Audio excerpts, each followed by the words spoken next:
Hello students. सो आज का जो हमारा टॉपिक है that is called latent heat. बहुत इंटरेस्टिंग टॉपिक है और बहुत मज़ा आने वाला है। तो बहुत ध्यान से समझना है कि लेटेंट हीट है क्या। तो लेटेंट हीट को पढ़ने से पहले सबसे पहले ये जानते हैं कि जब भी कभी हम किसी भी सब्सटेंस को हीट करते हैं तो उसके साथ क्या होता है। स्टूडेंट्स, वहाँ दो चीज़ें होंगी। फॉर एग्जांपल, यहाँ पर यदि कोई सॉलिड सब्सटेंस है और उसको मैंने यदि हीट किया तो वो किस में कन्वर्ट हो जाएगा, वो स्टूडेंट्स लिक्विड में कन्वर्ट हो जाएगा। तो पहला केस क्या हुआ, वो किसके अंदर कन्वर्ट हो गया, लिक्विड के अंदर कन्वर्ट हो गया। दूसरा केस क्या होगा, यहाँ पर जो इसका टेम्परेचर है, जब हम इसे क्या कर रहे हैं, हीट कर रहे हैं, तो इसका टेम्परेचर भी क्या हो जाएगा, राइज हो जाएगा। सो इसी से ही रिलेटेड है लेटेंट हीट। यूजली क्या होता है कि जब हम इसे हीट करते हैं तो जब इसकी स्टेट चेंज होने वाली होती है, यानी कि ये सॉलिड से किस में कन्वर्ट होने वाला होता है, लिक्विड में कन्वर्ट होने वाला होता है, तो उस दौरान टेम्परेचर के अंदर कोई भी चेंजेस नहीं आते। At that particular instant the temperature will become constant. So where is that energy goes? That energy is utilized to change the state of the substance. It will not rise the temperature. So यही हमारा topic है, that is called latent heat. तो आओ इसे brief में समझते हैं।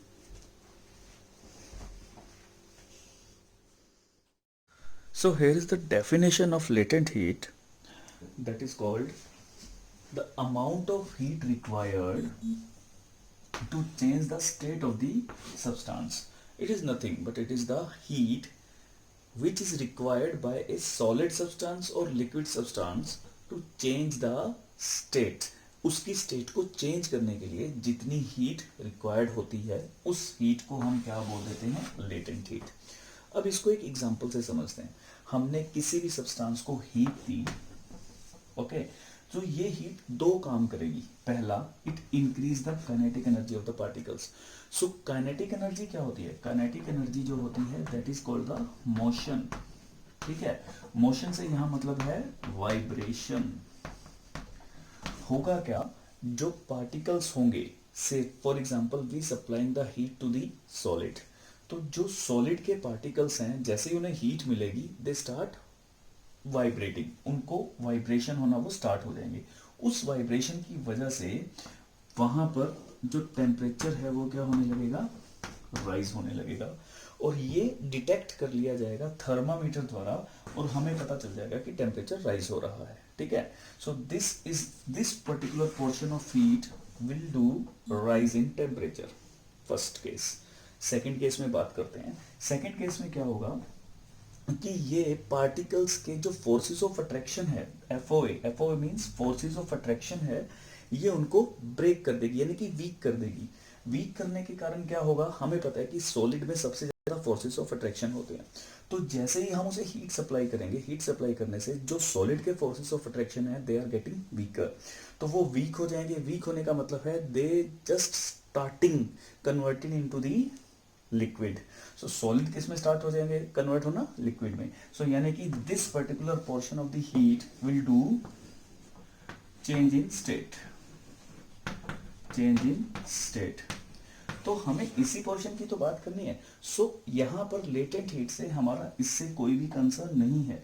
We have concern only with this portion of the energy which just change the state of the substance. So basically this is called the latent heat. हम इसकी बात करने वाले हैं। जो एनर्जी किसी भी सब्सटेंस की स्टेट को चेंज करने के लिए यूटिलाइज होती है that energy is called latent heat. Latent का मतलब होता है हिडन। लेटेंट का मतलब क्या होता है, हिडन। हिडन इसलिए बोला जाता है, या हिडन एनर्जी या heat energy, latent heat energy, because ये पर्टिकुलर पोर्शन एनर्जी का is not detected by the thermometer. ये थर्मोमीटर द्वारा डिटेक्ट नहीं होता है, that's why it is also called the hidden energy या हिडन हीट। ये हिडन यानी कि internally it just increase the distance between the particles. Particles के बीच में जो डिस्टेंस है उसको इंक्रीज कर देती है, या फोर्सेस ऑफ अट्रैक्शन डिक्रीज कर देती है, जिसकी वजह से वो अपनी स्टेट को चेंज करते हैं। So we have to study about this thing, fine.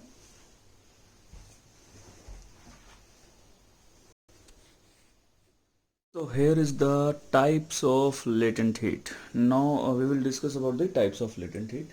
So as we have already discussed that latent heat is made only for two states. One is solid and second is of liquid. Fine.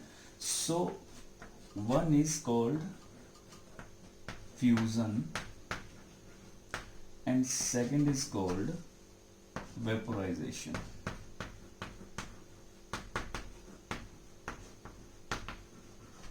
It is called latent heat of fusion and it is called latent heat of vaporization. Clear?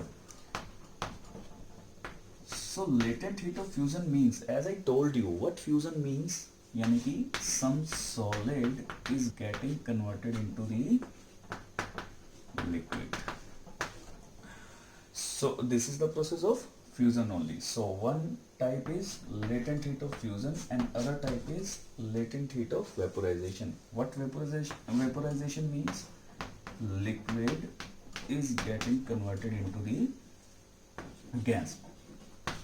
ठीक है, तो हमें अब इन दोनों types के अंदर समझना है. So now we will do practically. हम अब इसको प्रैक्टिकली समझने की कोशिश करेंगे कि what is fusion actually. First of all we will discuss about the fusion, then we will go for the vaporization. So that is fusion.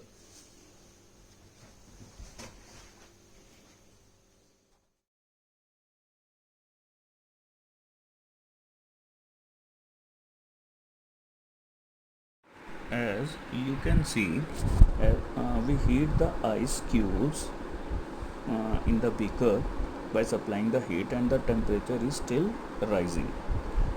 As you can see very clearly, जैसा ही हम उसको heat दे रहे हैं तो वो temperature increase हुआ और एक पॉइंट पर आकर स्टॉप हो गया, that is the 0 degree Celsius. And still you can see the heat is supplying continuously. The question arises, where is that heat going at after the 0 degree Celsius? ठीक है, अब हम उसको कुछ मोलिकुलर पार्ट से समझने की कोशिश कर रहे हैं. So these are the particles of the solid.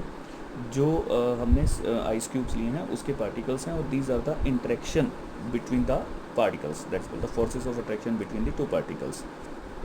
these we are supplying the heat. हम यहाँ पर हीट सप्लाई कर रहे हैं. तो हीट यहाँ दो काम कर रही है. जैसे ही पार्टिकल्स हीट कंज्यूम करते हैं इनकी काइनेटिक एनर्जी इंक्रीज़ हो जाती है और ये बहुत तेज़ी से वाइब्रेट करने लगते हैं. जैसे कि यहाँ वाइब्रेशन पार्ट आप देख रहे हैं इंक्रीज़ हो गया. और इस वाइब्रेशन से जो एनर्जी रिलीज़ होती है, हीट एनर्जी रिलीज़ होती है, यही थर्मामीटर द्वारा रिकॉर्ड होती है और वो इंक्रीज़ करता है और एक पॉइंट पर आकर वो स्टॉप हो जाता है, that is called the 0 degree. अब इस 0 डिग्री पर क्या होगा, जो हीट जो हम कंटिन्यूसली सप्लाई कर रहे हैं ये उनके बीच में जो फोर्सेस ऑफ अट्रैक्शन है उनको वीक करने के लिए काम करेगी. Now it is weaken. ठीक है, जैसे कि आप देख रहे हैं कि वो वीक कर रही है. अब क्या होगा कि ये पर्टिकुलर एनर्जी जब सारे के सारे फोर्सेस को वीक कर देगी तो ये सॉलिड को अपनी स्ट्रक्चर से डिफॉर्म कर देगी and the collapse structure will form. Solid का देखो ये कोलैप्स स्ट्रक्चर फॉर्म हो गया as you can see in the video.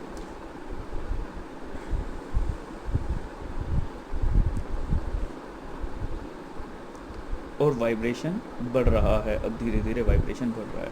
सो जैसे ही पूरा का पूरा लिक्विड जब कन्वर्ट हो जाएगा सॉलिड से लिक्विड, यानी कि जैसे जो हमने आइस ली है वो आइस कंटिन्यूसली किसके अंदर कन्वर्ट हो जाएगी, लिक्विड के अंदर कन्वर्ट हो जाएगी. तब उस पर्टिकुलर मोमेंट पर जो हम देखेंगे टेम्परेचर जो है वो बढ़ने लगेगा. उसके बाद अब बात यह है कि उस एनर्जी या उस हीट को क्या बोलते हैं, that is called the latent heat, जो उसके स्टेट को चेंज करने के लिए काम आती है. Latent means hidden. वो हिडन हीट होती है जो थर्मामीटर रिकॉर्ड नहीं कर पाता और इसी वजह से वहाँ पर टेम्परेचर राइज नहीं होता है. So definition will be the amount of heat energy that is required to change 1 kilogram of solid into liquid at atmospheric pressure at its melting point is known as latent heat of fusion.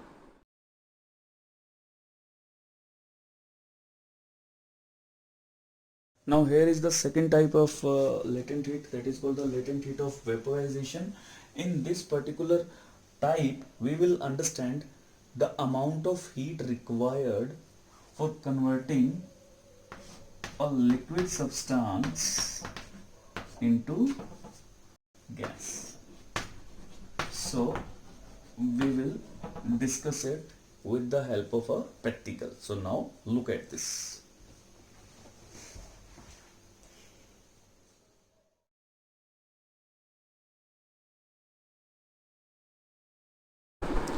So now we will move for the next part.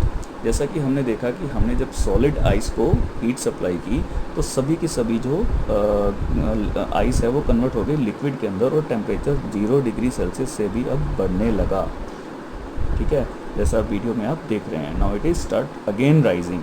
और ये कहाँ तक rise करेगा? Up to 100 degree Celsius तक. अब ये 100 degree Celsius पर आकर रुक जाएगा. 100 डिग्री ही क्यों? क्योंकि हमने वाटर लिया है और वाटर का बॉइलिंग पॉइंट क्या होता है? 100 डिग्री सेल्सियस होता है. नाउ अब वाटर जो है वो वेपर्स में कन्वर्ट होना स्टार्ट हो जाएगा. मीन्स इसका बॉइलिंग पॉइंट आ जाएगा, दैट इज़ 100 डिग्री सेल्सियस जो इसका बॉइलिंग पॉइंट है. Now it start converting from liquid to gaseous part.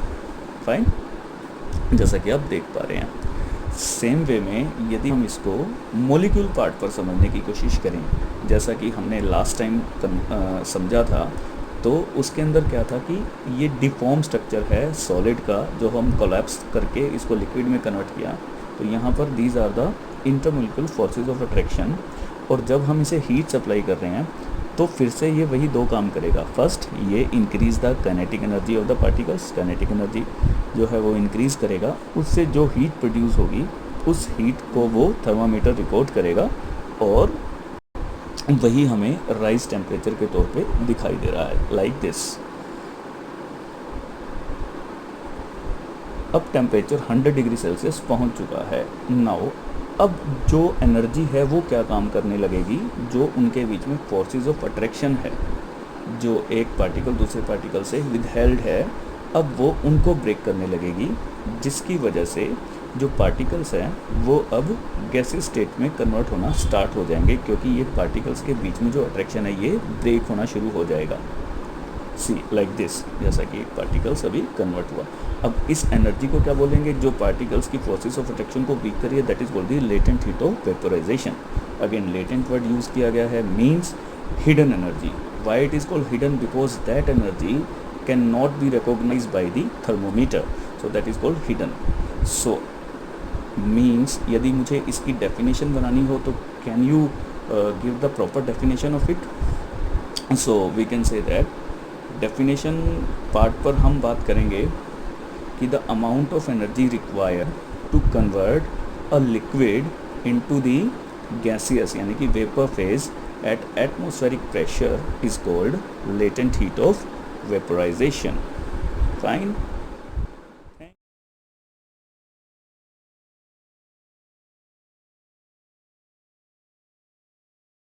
So here we are doing a new topic that is called the sublimation.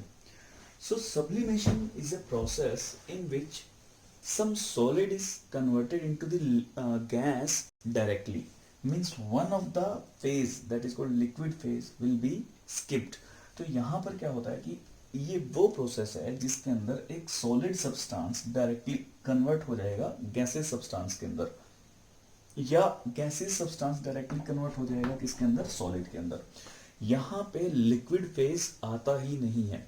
ये ऐसे substances होते हैं और ये जिस प्रोसेस को फॉलो करते हैं उसको बोलते हैं सब्लिमेशन. बहुत सारे ऑर्गेनिक सब्सटेंसेस ऐसे होते हैं जो सब्लिमेशन का प्रोसेस शो करते हैं. इवन हमारे घरों के अंदर भी ये सारे के सारे सब्सटेंसेस अवेलेबल हैं. जैसे कि जो हम अपने विंटर के क्लोथ्स हैं, जब उनको एक सीज़न के लिए रख देते हैं अलमीरा या किसी ऐसी जगह पे, तो वहाँ पर हम कुछ बॉल्स डालते हैं. That balls are called naphthalene balls.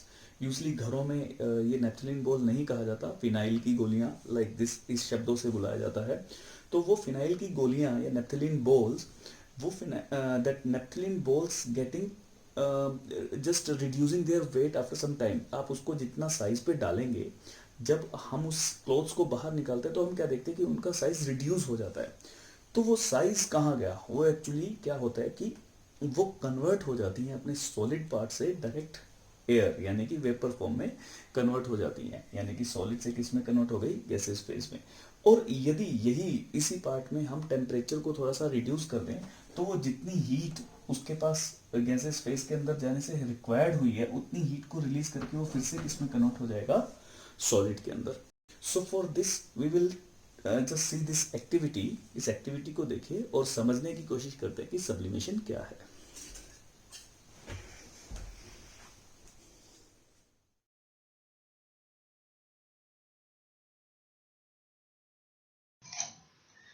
Sublimation. If you keep naphthalene balls exposed to air for some days, it is observed that their size gets reduced after some days. This happens due to a phenomenon called sublimation. Normally, solids transform into liquid on heating, but in sublimation, a solid gets directly transformed to a gas on heating or on exposure to air. In above case, as some mass of the naphthalene balls is converted to a gas, they get reduced in size. There is a simple experiment to study sublimation. Some ammonium chloride is taken in a china dish and a glass funnel is kept inverted on it. A cotton plug is inserted into the funnel and the china dish is slowly heated. It is observed that ammonium chloride on heating gets directly transformed into vapor. Also, the vapors get cooled on the glass surface and are converted into solid form. Thus, we infer that ammonium chloride undergoes sublimation and hence is converted into vapor form directly. Also, the vapors when allowed to cool directly get transformed into solid state.